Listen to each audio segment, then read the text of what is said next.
This last week or so has been an interesting one when it comes to XDefiant. We might have had our first real point of contention in the XDefiant community.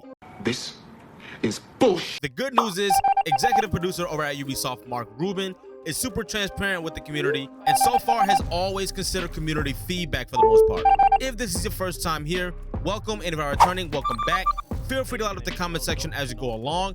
Let's get rolling. With the addition of Team Deathmatch, we had a few more adjustments made to the game. TDM, straight up camp fest. I will probably most likely leave this out of the rotation, but just because I'm not a fan, this does not mean that it is all bad. The XDefiant community has been eagerly anticipating the addition of Team Deathmatch, which is finally here.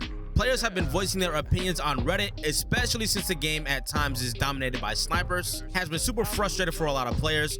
With Team Deathmatch, players are able to diversify their strategies, rethink loadouts, and potentially shift the balance of power on the maps. We do have the ability to go into the practice zone, which is still another work in progress, but it doesn't call for that same in-game accuracy as Team Deathmatch would. Something that ruffled feathers amongst the community is the fact that the progression system changes made the camo grind worse. XDefiant's June 18th update brought several highly requested changes to the weapon leveling progression, but some players are annoyed as these modifications made the camo grind worse. XDefiant features a wide variety of weapons players can choose from, along with an extensive pool of attachments to improve their performance. Since the game's launch, players have been asking the developers to improve the slow weapon progression. The June 18th update addressed this issue, speeding up the unlocking weapon attachments process by lowering 500 XP total needed for both primary and secondary weapons. However, given this change is quote-unquote retroactive, players' existing weapon levels will be lower than before the update.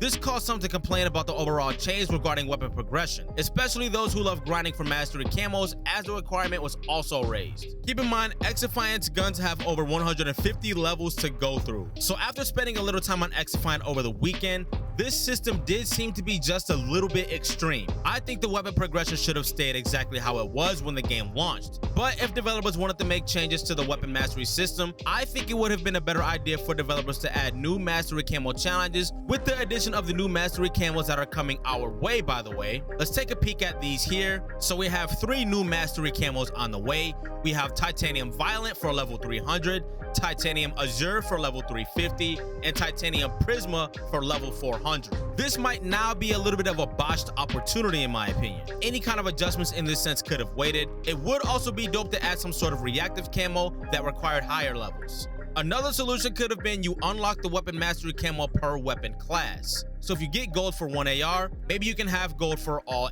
ARs. Same thing with snipers or submachine guns.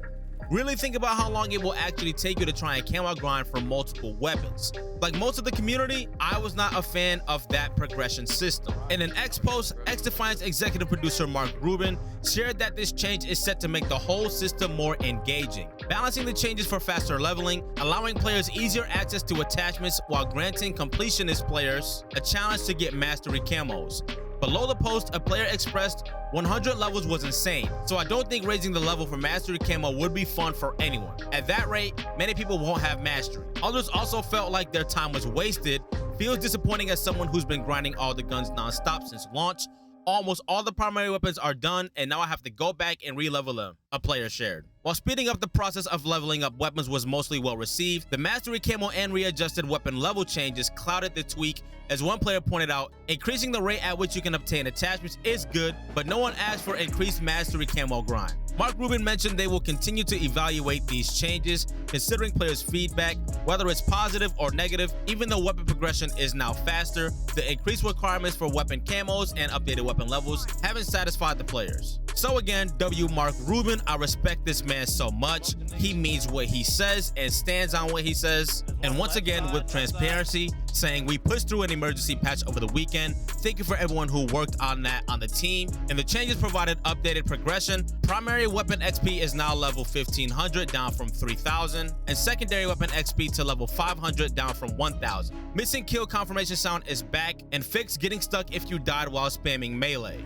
Last week, I know not everyone had this issue where the elimination sound was gone, but I did, and it was driving me crazy. Glad to know that it was actually a bug, because I thought I was losing my mind for a second there. To expand on that, let's take a look at a couple of community takes, as well as Mark Rubin's responses. One person asked, can you just add the classic prestige system?